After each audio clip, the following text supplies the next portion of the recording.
네, 오늘 주님이 주시는 평안을 예배 가운데서 누리게 되고 또 깨닫게 되고 아멘. 그래서 한 주간 또 주님과 함께 넉넉히 이기는 한 주간 되시기를 간절히 바라는 마음으로 아멘. 설교를 하겠습니다. 아멘.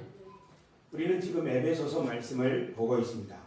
오늘은 에베소서 강의 4번째 시간입니다. 지난주에는 하나님을 우리 아버지라고 부르는 바울 사도의 편지의 초두를 보았습니다. 하나님을 우리가 우리 아버지라고 부르는 것은 하나님이 먼저 우리들에게 너는 내 아들이다, 이스라엘은 내 맏아들이다 하고 부르셨기 때문입니다. 맏아들들은 장남이라고 하는데 장남은 그 아버지의 재산을 이어받고 아버지의 뜻을 이어가는데 굉장히 마음을 쓰는 사람들입니다. 성경에서 우리를 하나님의 아들들, 하나님의 자녀라고 할 때 하나님의 자녀들은 하나님의 뜻을 이루기 위해서 하나님의 뜻을 마음에 담고 그 뜻이 이루어지기 위해서 노력하는 사람들입니다. 그 일에 자신의 정성을 바치는 사람들입니다. 우리가 하나님을 아버지라고 부를 때 지난주 설교할 때 하나님이 우리에게 모든 것을 공급해 주시고 보호해 주시고 인자하고 자상하신 하나님 이 부분이 있고 그 아버지를 알면 알수록 우리들이 그 하나님의 뜻을 아버지의 뜻을 이어가는 일에 최선을 다하는 삶을 살게 된다. 그 말씀을 드렸습니다. 그렇게 사신 분이 예수 그리스도입니다. 예수님은 하나님의 아들로서 하나님의 뜻을 이루기 위하여 자신의 일생을 온전히 드리셨습니다. 우리들도 하나님의 자녀들입니다. 동의하시면 아멘 합시다. 아멘. 하나님의 자녀들 맞습니까? 아멘. 하나님의 자녀들이라면 마땅히 하나님의 뜻을 배우고 하나님이 우리에게 물려주시는 유산이 얼마인지 그것을 잘 알고 그것을 관리하고 그것을 세워가는 일에 마음을 기울여야 할 것입니다. 특별히 우리가 섬기는 그 아버지 하나님이 왕이라면 그 왕의 아들, 딸들은 뭐가 되는 거예요? 왕자와 공주가 되는 거죠. 그러므로 교회는 하나님을 왕, 아버지로 섬기는 사람들, 하나님의 왕자와 공주들이 하나님의 대리인들, 곧 왕자와 공주로서의 품격을 갖추고 그에 걸맞는 삶을 살아갈 수 있도록 하나님에 대해서 배우고 알아가고 그런 삶을 훈련하는 것이라고 우리는 말할 수 있습니다. 하나님이 우리를 불러 모으신 이유는 이렇게 하나님의 아들로 살아갈 수 있는 사람이 되도록 우리를 불러 모으셨습니다. 성경 로마서 8장 29절에 하나님이 우리를 부르신 목적에 대해서 기록하고 있습니다. 이것은 지금 공동 번역 성경으로 되어 있기 때문에 하나님을 하느님이라고 했습니다. 하느님이나 하나님이나 똑같은 이름입니다. 영어로는 God이기 때문에 우리가 하느님이라고 읽는다고 해서 하나님이 아닌 건 아닙니다. 공동번역 로마서 8장 29절에 보면 하느님께서는 이미 오래전에 택하신 사람들이 당신의 아들과 같은 모습을 가지도록 미리 정하셨습니다. 그래서 그리스도께서는 많은 형제 중에서 맏아들이 되셨습니다. 이 말씀을 잘 보면 하나님이 오래전에 우리를 택하셨는데 그렇죠? 어떻게 무엇을 위하여 택하셨냐면 당신의 아들과 같은 모습을 가지도록 우리를 정하시고 택하셨단 말입니다.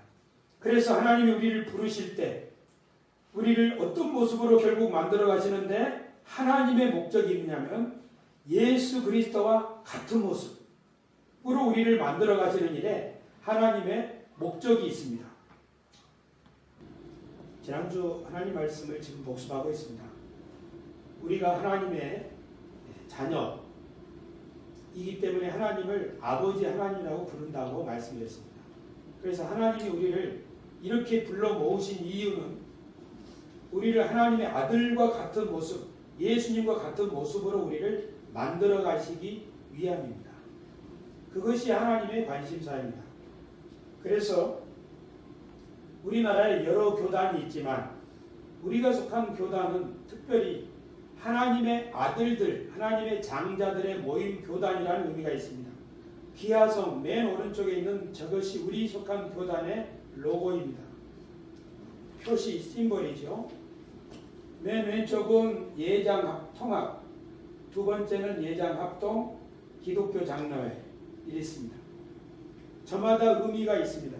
근데 우리가 속한 교단은 AG 모양으로 써 있는 기독교 대한 하나님의 성회 교단입니다. 다음 페이지 보시면 AG는 Assembly of God, 즉 하나님의 성회라는 뜻입니다. 여기 성회라는 말, Assembly라는 말은 총회라는 뜻입니다. 그리고 이 왼쪽에 Old Gospel이라고 되어 있는 것은 순복음입니다. 그러니까 복음 중에 하나도 빠지지 않고 다 모두 채워진 복음이다. 그래서 우리 교단의 별명이 순복음 교단이고 정식 명칭은 기독교인데 대한민국에 있고 하나님의 성회 교단이라는 뜻입니다. 네. 그 다음 페이지 한번 볼까요? 이 우리 교단의 이름은 성경 히브리서 12장 22절 23절에서 온 말씀입니다. 히브리서 12장에 이런 말씀이 있습니다. 그러나 여러분이 다다른 곳은 시온산과 살아계신 하나님의 성인 하늘의 예루살렘입니다. 그곳은 수많은 천사들과 하늘에 등록된 장자들의 총회와 교회 그리고 모든 사람의 심판자이신 하나님과 완전하게 된 의로운 사람들의 영이 있는 곳입니다. 이게 무슨 말씀이냐면 히브리서는 구약 이스라엘 백성과 새 언약인 우리 새 언약 백성과의 관계를 설명하는 말씀이 주로 담겨 있는데 옛날 이스라엘 백성들이 도착한 곳이 시내산이라면 거기서 율법을 받은 곳이라면 새 언약의 백성들이 도착한 곳은 어디냐면 하나님이 사랑하는 자들이 모이는 곳 시온산이고 그리고 그곳은 하늘의 예루살렘 새 예루살렘에 우리가 도착하게 될 것이고 그리고 우리들을 가리켜서 수많은 천사들이 있는 곳에 나아가게 될 사람들이고 하늘에 등록된 장자들의 총회 거기에 우리가 합류한다는 말이고 그리고 우리는 교회를 만나게 된다는 것입니다. 그리고 그곳은 모든 사람의 심판자이신 하나님과 완전하게 된 의로운 사람들의 영이 있는 곳, 즉 새 언약의 백성들은 어디에 도착하게 되느냐, 또 새 언약 백성들인 교회는 어떤 존재냐, 이걸 영적인 그림으로 말하자면 시온산, 또 새 예루살렘, 그리고 하나가 뭐냐면은 장자들의 총회입니다. 왜 성경은 교회를 장자들의 총회라고 할까요? 그냥 하나님의 자녀들의 총회라고 하지 아니하고 성경의 장자는 이스라엘은 내 장자다 이렇게 말씀하셨을 때 장자는 아버지의 유산을 물려받고 아버지의 뜻을 이루어가는 사람들이기 때문입니다. 우리들은 하나님의 자녀이지만 성경은 우리들을 하나님의 장자라고 말합니다. 여기에 장남들 계시면 아멘 합시다. 성경에서 우리를 하나님의 장자들의 총회라고 하는 이유는 이처럼 하나님의 아들들이라면 하나님을 아버지 하나님 이렇게 부르는 사람이라면 그 하나님이 우리에게 무엇을 물려주셨고 그 하나님의 유지 하나님의 뜻이 무엇인가에 거기다 관심을 기울이고 산다는 의미가 있습니다. 할렐루야. 아멘. 특별히 우리 교단의 이름은 이처럼 장자들의 총회 거기에서 따온 성회가 있습니다. 기독교 대한 하나님의 성회 이것이 우리 교단의 이름입니다. 그러므로 우리는 기독교 개신교회에 있는 장로교회 여러 교단들도 좋은 교단들이지만 우리 기독교 대한 하나님의 성회 이 성회 교단은 우리가 바로 하나님의 장자들의 성회에 모인 하나님의 뜻을 하나님을 아버지라고 부르고 그 하나님의 뜻을 내 삶 가운데서 펼쳐나가는 일에 최선을 기울이는 생각을 가지고 결단을 가지고 사는 교단이라는 의미가 있습니다.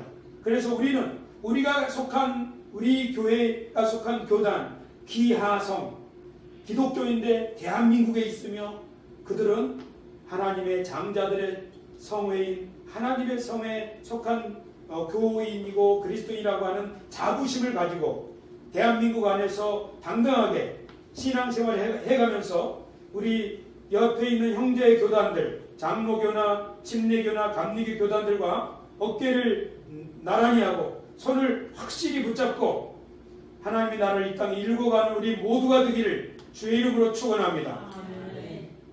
오늘 우리가 배울 하나님의 말씀이 바로 주여입니다. 바울 사도께서는 하나님을 우리 아버지라고 소개하시고 그리고 예수님은 주 예수 그리스도라고 소개하고 있습니다. 우리는 예수님을 주님 또는 그리스도라고 부릅니다. 그런데 그것이 무슨 뜻인지 우리에게 너무 익숙하기 때문에 그거의 무슨 뜻인지 알아보려면 다른 종교를 살펴보면 좀 좋습니다. 우리가 대한민국에 살고 있지만 대한민국 우리나라를 잘 알기 위해서 구석구석 돌아보는 것도 좋지만 해외여행을 하면 다른 나라를 돌아보면 한국이 더 잘 보일 수도 있습니다. 아, 이 나라를 둘러보니까 한국은 이런 특징이 있구나 하면서 우리나라가 더 잘 보일 수도 있습니다. 그러므로 우리가 예수님을 주님 또는 그리스도라고 부르는데 그게 무슨 말인가 하고 생각해 보기 전에 불교를 한번 봅시다. 불교에서 창시자를 뭐라고 부릅니까? 석가모니라고 부릅니다. 석가모니는 이 석가족 출신의 모니라는 뜻입니다. 모니는 성자라는 말인데 뭔가 도를 깨우쳐가지고 존귀한 사람이라는 의미에서 세존, 세상 세간에서 존경을 받는 사람 그런 뜻입니다. 그러니까 석가모니란 말은 석가족이라고 하는 부족이 있는데 그 부족 출신의 성자라는 뜻입니다. 그리고 불교에서는 붓다라는 말이 있습니다. 이것이 원래 말이고 붓다에서 불타가 되고 불이 되고 또 부처가 되었습니다. 이 붓다라는 말은 깨달은 자 이런 뜻입니다.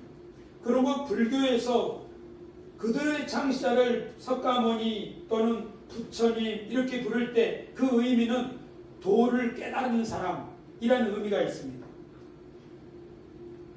그러므로 불자들은 어떤 도를 깨우쳐가는 사람들이라는 종교를 그들의 특징이라고 우리는 이해할 수 있습니다. 불교의 특징이 도를 깨우쳐가는 사람들입니다. 그러나 기독교에서는 예수님을 주님 또는 그리스도라고 부릅니다. 성경에 그리스도께서 우리를 자유롭게 하려고 자유를 주셨다. 이렇게 예수님을 가리켜서 그리스도라고 부르고 또는 주님 이렇게 부릅니다.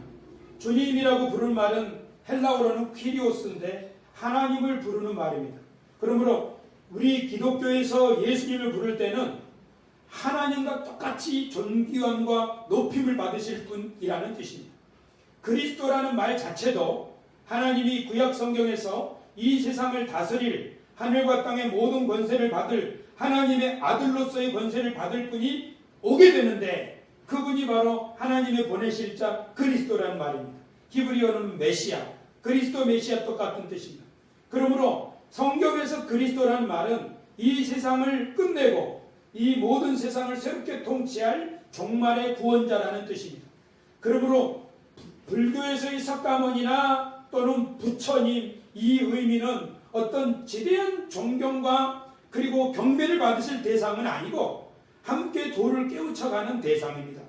그러나 기독교에서는 예수님을 주님 또는 그리스도라고 부를 때는 그것은 하나님의 권세를 가지시고 우리의 충성과 존귀와 경배를 받으실 분이라는 의미가 됩니다.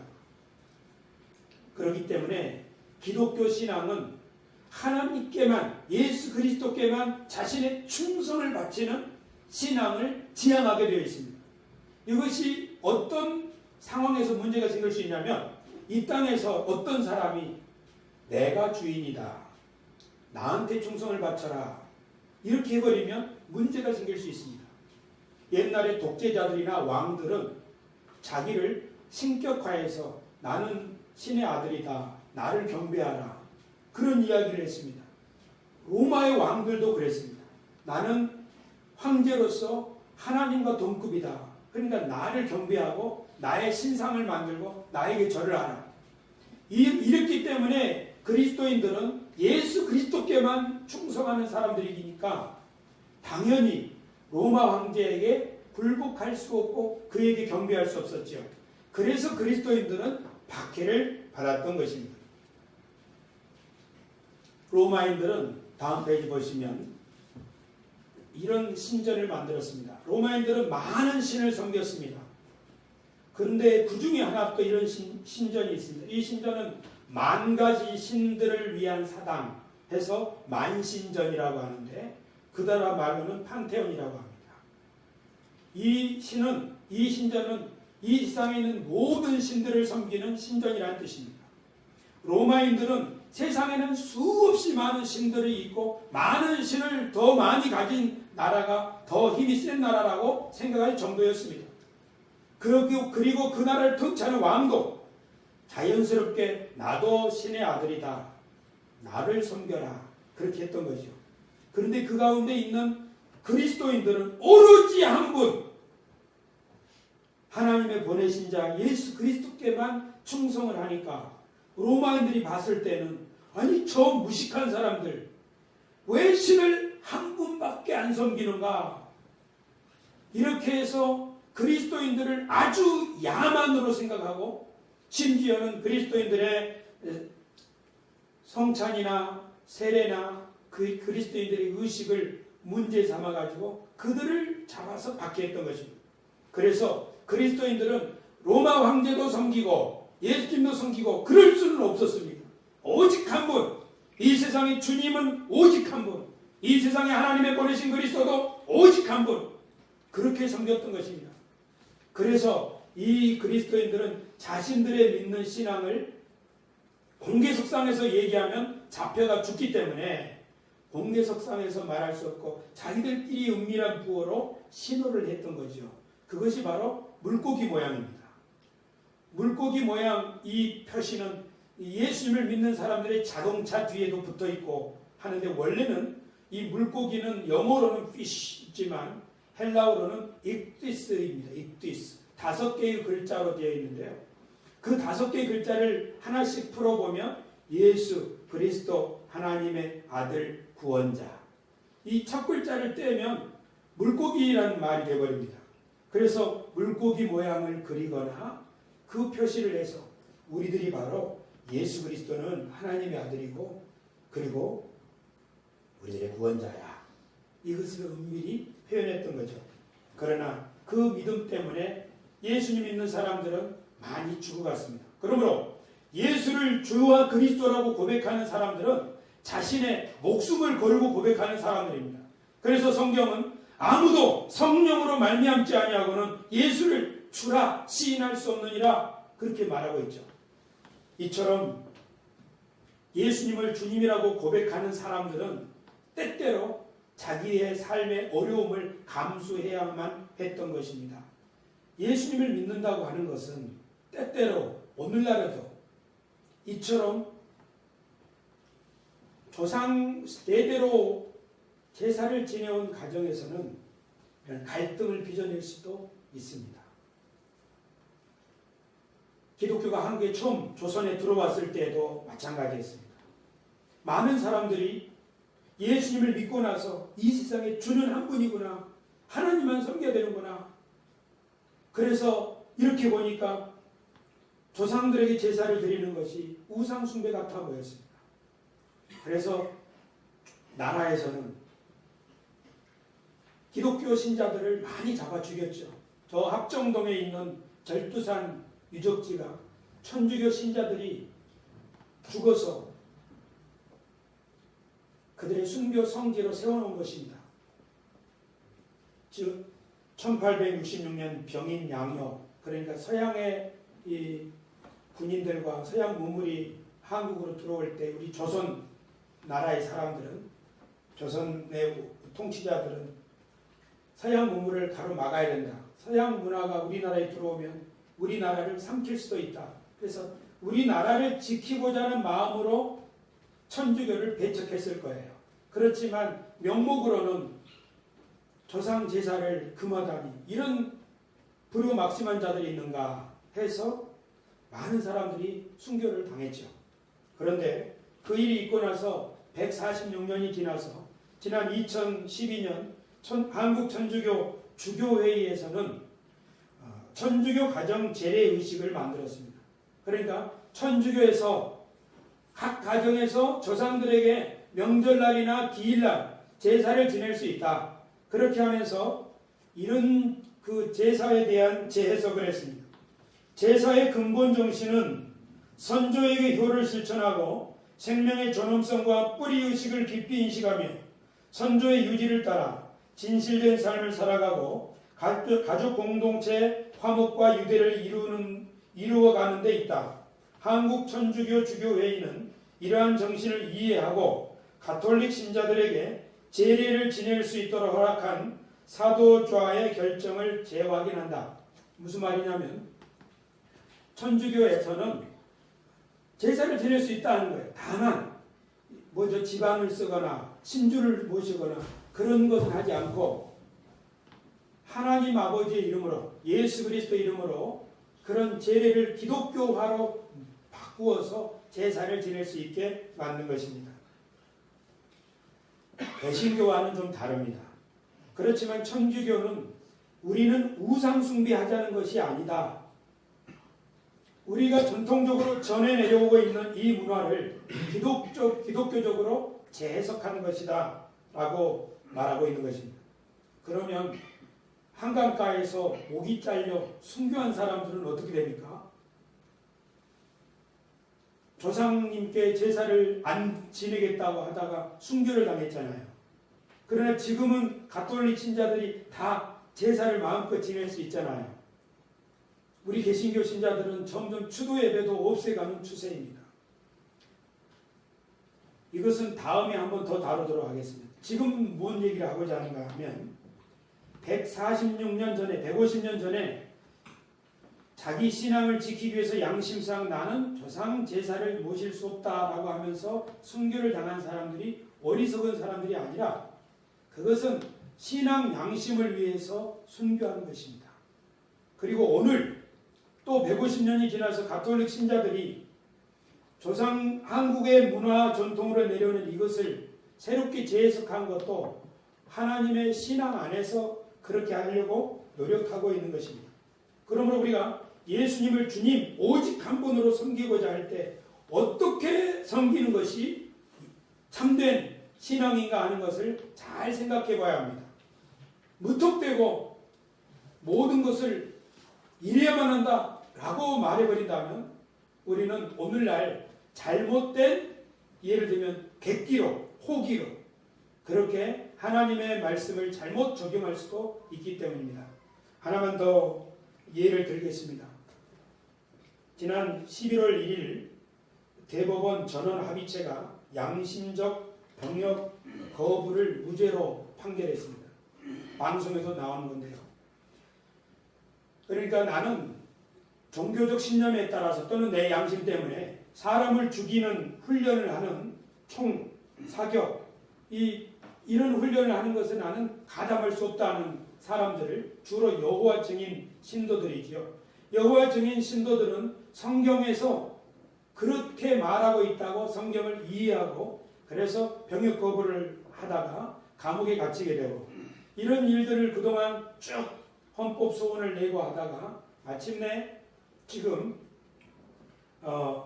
이달 1일 날 대법원에서 양심적 병역 거부를 무죄로 판결을 하고 대체 복무를 할 수 있도록 그러니까 약 지금 18개월 복무한다면 36개월 정도 교도소나 다른 곳에서 이 현역 복무를 대체할 수 있게 하는 거죠. 저는 여호와 증인들이 이 병역 거부하는 것이 성경적이냐 아니냐 그 문제를 논하려고 하는 것이 아닙니다. 그것은 다음에 논하겠습니다. 그러나 지금 말하는 것은 어떤 청년이 감옥에 가는 거예요. 자기 신념 때문에, 자기 믿음 때문에. 어떤 청년이 18개월만 복무하면 되는데 36개월을 복무하는 거예요. 뭐 때문에? 자기 믿음 때문에. 그러니까 신앙을 얼마나 진지하게 예수님을 주님으로 얼마나 진지하게 믿고 있으면 이런 결단을 하는가 하는 겁니다. 예수님이 이런 말씀하셨습니다. 마가복음 6장 46절에서 너희는 나를 불러 주여 주여 하면서도 어찌하여 내가 말하는 것을 행하지 아니하느냐. 예수님을 향하여 주님이라고 하면서 왜 그 말씀을 따르지 않느냐라고 예수님이 말씀하신 거죠. 예수님이 말씀하신 바를 따르지 않으면 교회는 무너지고 맙니다. 그러므로 교회를 세우려면 우리가 각 사람이 예수님의 말씀을 순종하려고 순종할 때 교회는 세워집니다. 그러면 우리가 어떻게 하면 예수님을 주님이라고 고백하는 이 신앙을 바르게 믿고 따르는 것일까요? 그러니까 아까 조상 제사 문제 있죠. 그러니까 조상에게 제사를 안 지내는 것이 하나님을 잘 섬기는 것이다. 이렇게 말할 수가 없는 것입니다. 지금 한국 사회에서 술을 안 먹는 것이 믿음이 좋은 것이다. 헌금을 잘하는 것이 믿음이 좋은 것이다. 그렇게 말할 수가 없는 거예요. 어떤 시장은 서울시를 하나님께 바치겠습니다 하고 수많은 돈을 착복한 시장도 있잖아요. 그게 무슨 신앙이에요?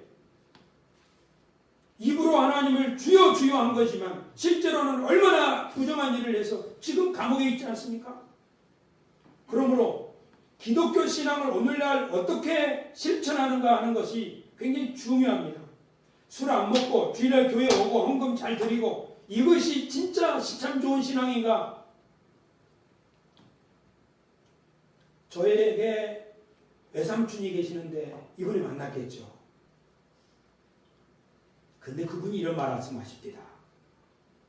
세상이 어떻게 돼가지고 재판하는 판사들이 그런 부정을 할 수 있느냐. 사법거래농단을 뉴스로 들은 거죠. 한국 사회가 다 썩었다 그러는 거예요. 그분이. 유치원, 사립유치원도 썩었고 채용비리, 이 한국에 안 썩은 데가 없다라고 말씀하십니다. 비리가 없는 곳이 없다. 그러면 이런 시대의 그리스도인들로서 어떻게 살아야 하는가? 어떻게 사는 것이 진짜 크리스찬인가? 회식 자리에서 술 안 먹는 것이 크리스찬인가? 그게 아닙니다. 우리가 진짜 힘써야 될 것, 하나님 우리에게 요구하시는 것, 예수님이 그걸 위해서 하시는 것, 우리 그걸 순종해야 합니다. 그게 바로 제가 잘 인용하는 말씀, 미가 6장 8절 말씀입니다. 우리 같이 한번 하나님이 뭘 원하시는지 읽어보겠습니다. 시작. 사람아, 주께서 선한 것이 무엇임을 내게 보이셨나니 여호와께서 내게 구하시는 것은 오직 정의를 행하며 인자를 사랑하며 겸손하게 내 하나님과 함께 행하는 것이 아니냐. 아멘. 여기에 나오는 세 가지, 예수님도 이걸 위해서 하셨는데요. 정의를 행하며 인자를 사랑하며 겸손하게 하나님과 함께 행하는 것이다. 이것을 좀 더 쉬운 성경인 공동번역 성경으로 보겠습니다. 사람아, 이 사람아. 왜 이 사람아라고 하냐면요. 이 앞절에 무슨 말씀이 있냐면 내가 뭘 가지고 하나님을 기쁘시게 드릴까? 1000마리 양을 드릴까? 10,000마리 양의 기름을 짜서 드릴까? 아니면 내 맏아들을 하나님께 바치면 하나님이 기뻐하실까? 이런 질문을 하는 거예요. 그러니까 그에 대해서 그런 것 말고 이 사람아, 야훼께서 무엇을 좋아하시는지 무엇을 원하시는지 들어서 알지 않느냐? 첫째, 정의를 실천하는 일. 둘째, 기꺼이 은덕에 보답하는 일. 셋째, 조심스레 하느님과 함께 살아가는 일. 그 일밖에 무엇이 더 있겠느냐?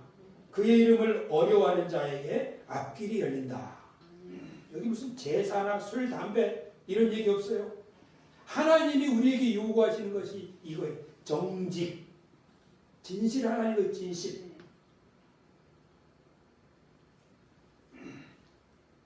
네가 손해봐도 정직해라.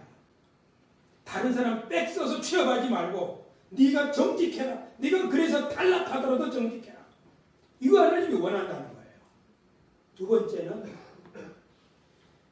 기꺼이 은덕에 보답하는 일. 그것은 서로 친절하게 대하는 일. 감사하고 당신 덕분입니다. 서로에 대해서 감사하는, 이거 하나님이 원하시는 거예요. 왜냐하면 이 세상의 모든 좋은 일은 혼자는 못해요. 도와야 합니다. 사랑해야만 할 수 있습니다. 그러니까 나랑 뜻이 안 맞는다고 등져버리지 말고 그 사람과 힘을 합칠 수 있도록 노력해야 된다는 거죠. 그거 하나님이 원한다는 거예요. 그게 바로 사랑이에요. 인자를 사랑한다는 말이 그런 뜻입니다. 세 번째는 하나님과 조심스럽게 행하는 일. 아무리 지금 어렵고 힘들어도 하나님이 계시지 않느냐. 하나님이 일을 하실 거 아니냐. 그러니까 희망을 가져라. 기독교에서 가장 중요하게 여기는 것 세 가지가 있죠. 하나는 믿음, 하나는 소망, 하나는 사랑. 이 세 가지는 항상 있어야 된다. 믿음이 있어야 정직할 수 있어요. 소망이 있어야 실망하지 않아요. 그리고 사랑이 있어야 무엇이든지 세워갈 수 있습니다. 하나님이 원하시는 것이 바로 이거죠.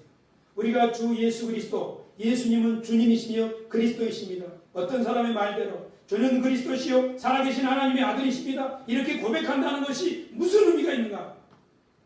그것은 바로 나는 예수님을 따르겠습니다. 한 번만에. 근데 예수님을 따른다고 하는 말은 그분의 정신을 따른다는 거죠. 근데 그분이 어떤 정신으로 사셨는가? 이 세 가지. 하나님이 요구하시는 세 가지. 그래서 우리들이 이렇게 살려고 하면 세상에서 바보란 말을 들을 수도 있어요. 또는 미쳤단 말을 들을 수 있어요. 아니면 경제적으로 손해가 날 수도 있어요. 왜냐하면 정직해야 되니까. 정직하게 세금을 내려고 하면. 그러나 그렇게 사는 것이 우리가 예수님을 주 예수 그리스도라고 고백하는 신앙이라는 말입니다. 근데 누가 이렇게 할 수 있을까요? 어떤 사람이 감히 바보란 말을 듣고 심지어 자기 목숨을 잃을 수도 있는데 자기 공동체에서 쫓겨날 수도 있고 회사에서 쫓겨날 수도 있는데 누가 이렇게 할 수 있을까요? 권력자가 또는 나의 생사 여타권을 갖고 있는 사람이 내 학점을 쥐고 있는 사람이 내 월급을 결정할 수 있는 사람이 이런 일 저런 일을 요구할 때 우리가 어떻게 진실과 사랑과 그리고 신앙을 지킬 수가 있느냐. 어떤 사람이 이렇게 할 수 있느냐 이 말입니다.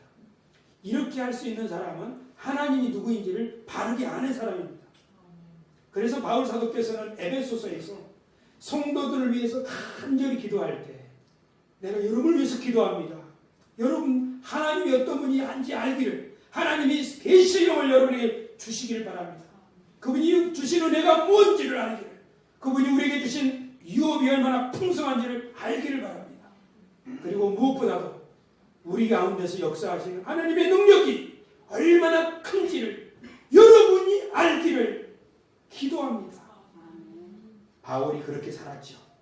저는 에베소서 이 말씀을 함께 보면서 바울이 알았던 하나님, 바울이 믿었던 예수님, 그 예수님을 우리가 알고 그분을 하나님 아버지라고 믿고 그분을 주 그리스도라고 고백할 수 있는 이 시대의 그리스도인들이 될 수 있기 위하여 바울이 위에 들려주시는 하나님이 어떤 분인지 함께 배워가기를 바랍니다. 아멘. 그래서 우리 새소망교회가 이 시대를 위한 하나님이 준비하신 새 시대를 위한 구루터기 교회로 우뚝 설 수 있게 되기를 주 예수님의 이름으로 간절히 축원합니다. 아멘. 기도하겠습니다. 하나님 우리 아버지여, 우리 주 예수 그리스도를 이 땅에 보내어주시고 죄와 거짓과 불의와 모든 미움과 증오로 점철된 세계 속에서 하나님의 아들로서 이 세상을 사랑과 공의와 정직과 그리고 자기 희생을 통하여 강한 빛을 비추어 주셨고 그 빛이 오늘 우리들에게도 비추어져서 우리들이 하나님을 아버지라고 부르며 우리들이 예수님을 나의 주님, 나의 그리스도라고 고백하면서 살 수 있게 해주시니 감사를 드립니다. 주 예수 그리스도를 믿는 신앙으로 하나님이 우리에게 원하시는 세 가지 정직과 사랑과 그리고 겸손한 신앙으로 예수 그리스도를 믿는 그리스도인들이 되게 하여 주시옵소서. 우리가 그렇게 살아가는 곳마다 하나님의 나라가 세워지게 하여 주옵시고 우리가 그렇게 살아가는 곳마다 방해와 핍박과 무시와 그리고 손해와 생명의 위험이 다가온다 할지라도 우리가 하나님의 자녀답게 살아갈 수 있는 우리가 될 때에 그리고 우리가 우리를 매달아놓은 그 십자가 자리에 하나님의 나라가 세워지고 사막이 변하여 옥토가 되는 아름다운 일들이 일어나게 될 줄 믿습니다. 아멘. 에베소서를 통하여 우리에게 이런 기백과 비전과 확신과 그리고 우리에게 이런 통찰력과 믿음을 허락하여 주시옵시고 아멘. 우리들에게 계시의 영을 주셔 하나님의 말씀을 깨닫게 하여 주시옵시고 아멘. 그래 그 믿음으로 말미암아 교회가 세워지게 하여 주시옵시고 아멘. 우리들의 가정과 인생이 견고하게 세워질 수 있도록 주여. 도와주시옵소서. 아멘. 예수 그리스도 이름으로 기도드리옵나이다.